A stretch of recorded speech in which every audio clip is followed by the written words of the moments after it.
Good morning guys, this is Raj Mahauri in front of you. और आज हम लोग 10th और 12th की एग्ज़ाम में आने वाले कुछ फिल इन द ब्लैंक्स और डू एज डायरेक्टेड जो होते हैं, जो ग्रामर से रिलेटेड होते हैं, उसकी प्रैक्टिस करने वाले हैं, है ना। तो हम लोग कुछ सेंटेंसेस की प्रैक्टिस करेंगे। तो देखते हैं सबसे पहला सेंटेंस। तो हमारा पहला सेंटेंस है क्या?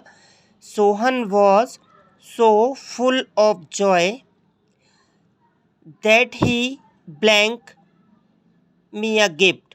और आपको यहाँ बोला है कि गिव जो वर्ब है, इसका कौन सा सही फॉर्म यहाँ यूज़ होगा। और जैसा कि आप लोग जानते हैं गाइस, हर क्रिया के कितने फॉर्म होते हैं? फर्स्ट, सेकंड, थर्ड और आईएनजी। तो यहाँ आपको कौन सा फॉर्म यूज़ करना है, ये पूछा गया है। तो बहुत ही सिंपल है। इसके लिए आप लोगों ने क्या देखना है? पहले वाला सेंटेंस क्या है? Sohan was full of Joy, मतलब सोहन फुल इंजॉय के मूड में था या फुल इंजॉय था मतलब पास्ट की बात है। तो अब पहले सेंटेंस में यदि हेल्पिंग वर्ब पास्ट की है, तो दूसरे सेंटेंस में भी डेफिनेटली पास्ट की हेल्पिंग वर्ब होगी, है ना। तो आप देखें, आप हेल्पिंग वर्ब यहाँ दी है आपको गिव, तो गिव की सेकेंड फॉर्म क्या होती है? गेव। तो यहाँ आपके आंसर में आ जाएगा क्या? GAVE, गेव, है ना। और ये हो जाता है आपका 1 नंबर। तो क्या हो जाएगा सही answer? Sohan was so full of Joy that he gave me a gift. Yes, है ना। तो आपको देखना था क्या कि पहला सेंटेंस यदि पास्ट का है तो यहाँ पर आपने क्या लगाए? गेव। और यदि यहाँ पर गलती से सोहन इज हो जाता तो आप सिंपल सी बात ही क्या करते? गिव का फर्स्ट फॉर्म ही लगाते आप गिव, लेकिन ही के साथ क्या लगता है यहाँ? गेव्स। चलिए सेकंड सेंटेंस पे आते हैं क्या? When he reach the bus stand, जब वो बस स्टैंड पहुंचा, the bus had already blank leave.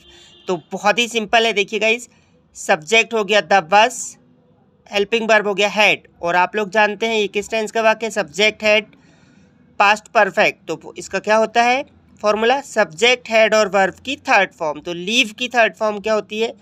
Leave, left, left. तो यहाँ पर आपका आंसर क्या आ जाएगा? LEFT, लेफ्ट, है ना। बहुत ही सिंपल है। क्यों? क्योंकि आपको पास्ट परफेक्ट टेंस का फॉर्मूला याद है, सब्जेक्ट हैड और वर्ब की थर्ड फॉर्म। तो लीव की थर्ड फॉर्म क्या होती है? लेफ्ट। यस। थर्ड एक्सरसाइज है आपके सामने, blank is a good exercise. और यहाँ ऑप्शन में दिया है आपको क्या? स्विम। अब आप लोग ने जिरंड पढ़ा होगा शायद कभी, या नहीं भी पढ़ा होगा, तो बहुत सिंपल है गाइस, हमेशा याद रखना, जब भी आपको वर्ब, मान लीजिए क्या है हमारा? स्विम वर्ब है ना। तो जब भी आपको कोई सेंटेंस में सामने ब्लैंक दिया है और आपको वर्ब का फॉर्म चूज़ करने के लिए दिया है, तो जेरंड की हमेशा शुरुआत होती है कहाँ से?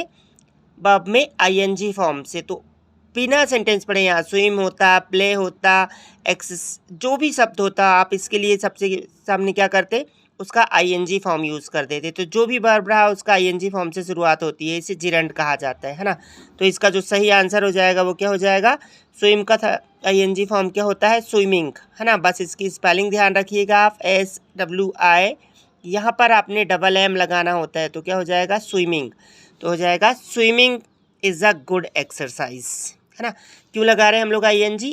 याद रखना क्या, जब भी आपको कोई सेंटेंस दिया हो और उसमें सबसे सामने क्या दिया हो आपको? ब्लैंक, और वर्ब का फॉर्म चूज़ करने के लिए दिया हो, तो आप हमेशा ING फॉर्म चूज़ करेंगे। ओके, नेक्स्ट सेंटेंस है हमारा, blank the news he became pleased. अभी मैंने आपको बताया था, क्या हो जाएगा? फिर से वही क्या दिया है? ब्लैंक दिया है ना। और क्रिया चूज़ करनी है, तो कुछ सिंपल सी बात है, आप क्या चूज़ कर लेंगे यहाँ पर? आप आंसर खुद बताएं। 1 2 3 4 5, तो क्या होगा राइट आंसर पहले सेंटेंस के अकॉर्डिंग? यस, डेफिनेटली क्या होगा इसका जो राइट आंसर? वो होगा हियरिंग, क्योंकि मैं आपको पहले ही बताया हूँ ये भी जिरंड का फॉर्म है। चलिए नेक्स्ट सेंटेंस देखते हैं, Ravi is blank football, play, played, playing. Subject plus ISMR plus कौन सा? ING। किस टेंस की पहचान होती है? प्रेजेंट कॉन्टिन्यूअस टेंस की। तो हमेशा ISMR के बाद कौन सा फॉर्म यूज़ किया जाता है? ING form. तो क्या हो जाएगा? Ravi is playing football. Yes, तो आप इसे समझ गए होंगे, बहुत ही सिंपल है ना। तो पहले सेंटेंस के हिसाब से हमने इसमें क्या लगाए थे? गेव, दूसरे में लैप, फिर दोनों तीसरे और चौथे सेंटेंस में आईएनजी फॉर्म मतलब स्विमिंग और हियरिंग, और पांचवा जो सेंटेंस था आप यहाँ पर प्लेइंग लगाएंगे क्योंकि ये प्रेजेंट कॉन्टिन्यूस टेंस का सेंटेंस है। यस, है ना। तो ये थे हमारे 5 फिल इन द ब्लैंक्स। इसके बाद हम लोग देखेंगे इसी के ठीक बाद क्या, कुछ डू एज डायरेक्टेड जो कि टेंस से रिलेटेड होते हैं, और ये आपको तभी बनेंगे जब आपको टेंसेस आते हैं। तो चलिए देखते हैं, इसकी प्रैक्टिस करते हैं। बहुत सिंपल है ना। तो सबसे पहला सेंटेंस हमारा क्या है, they play in the playground, और क्या बोला है आपको, नेगेटिव बनाइए। तो सबसे पहले गाइस आपको नेगेटिव बनाने के लिए आपको फॉर्मूला पता होना चाहिए। नेगेटिव का क्या होता है, negative formula subject, helping verb, not, है ना, और वर्ब। ओके, तो अब आपको देखना है, आपको इस टेंस को पहचानना है कि ये किस टेंस का वाक्य है। तो सब्जेक्ट प्लस वर्ब की फर्स्ट फॉर्म मतलब कौन सा है, प्रेजेंट सिंपल, और प्रेजेंट सिंपल की हेल्पिंग वर्ब क्या होती है, या तो डू या डज, है ना। तो अब बहुत ही सिंपल है, अब आप इसे इजीली बना सकते हैं। तो क्या हो जाएगा इसका आंसर, दे, है ना, और दे के साथ क्या लगता है, डू या डज, डेफिनेटली डू, क्योंकि मैं हमने टेंस में पढ़ा है। तो क्या हो जाएगा, they do not play in the play ground, है ना। तो देखिए subject plus helping verb plus not, है ना, ये हो गया सब्जेक्ट, ये हो गया हेल्पिंग वर्ब, ये नॉट और वर्ब की फर्स्ट फॉर्म, और बाकी सेंटेंस तो वैसे के वैसे। तो क्या हो जाएगा, they do not play in the playground. अब आपको फिर से दूसरे सेंटेंस का क्या बोला है, नेगेटिव बनाइए। तो क्या होगा, ये भी देखिए प्रेजेंट सिंपल टेंस का ही वाक्य। क्यों, क्योंकि सब्जेक्ट और वर्ब की फर्स्ट फॉर्म मतलब कौन सा टेंस होता है, प्रेजेंट सिंपल। तो इसमें भी आपको फॉर्मूला यही क्या, सब्जेक्ट हेल्पिंग वर्ब नो फिर वर्ब की फर्स्ट फॉर्म लगानी है ना। तो अब आप लोग देखें यहाँ पर, ये हो गया आपका सब्जेक्ट, ये हो गया वर्ब, ये हो गया सब्जेक्ट, ये हो गया वर्ब, ये हो गया ऑब्जेक्ट, और ये हो गया अदर वर्ड। तो अब आपको क्या करना है, सब्जेक्ट के बाद हेल्पिंग वर्ब लगाना है। तो आई वी यू दे के साथ हम लोग क्या लगाते हैं, डू। तो क्या हो जाएगा, I do not do my work at night. अब आप लोग यहाँ देख रहे होंगे 2 बार डू आया, तो ये डू तो क्रिया थी क्योंकि सब्जेक्ट प्लस वर्ब, है ना। तो ये वर्ब तो आपको लगानी क्योंकि आपको हेल्पिंग वर्ब लगानी थी, और आपको हमेशा वो क्या देता है, प्रेजेंट सिंपल का नेगेटिव करने को या पास्ट सिंपल का, क्योंकि इसके दोनों अफर्मेटिव फॉर्मूले में हेल्पिंग वर्ब यूज़ नहीं की जाती है। तो आई होप आप समझ गए होंगे, है ना। नेक्स्ट है इट इज़ रेनिंग, इसे क्या बोला है उसने, प्रेजेंट परफेक्ट टेंस में कन्वर्ट कीजिए।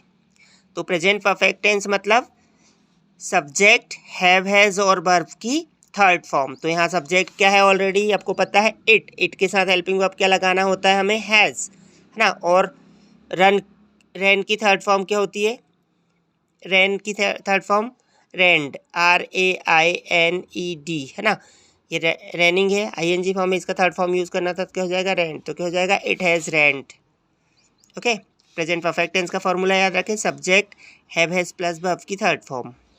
अब नेक्स्ट फोर्थ सेंटेंस है आपका क्या, the student is very fast he can win the race, और आपको बोला है सेंटेंस क्या, सो दैट लगाने के लिए। तो क्या करना होता है, बहुत ही सिंपल है, आपको कि करना क्या है, फास्ट के पहले आपको यहाँ क्या लगाना है, मतलब वेरी को हटा के क्या लगाना है आपको यहाँ, शो, है ना, और दोनों सेंटेंस के बीच में लगाना है आपको दैट। तो बहुत ही सिंपल तरीके से आप इसे जोड़ लेंगे, क्या हो जाएगा, यहाँ क्या करोगे, वेरी को हटा के सो लगाओ। तो क्या हो जा रहा है,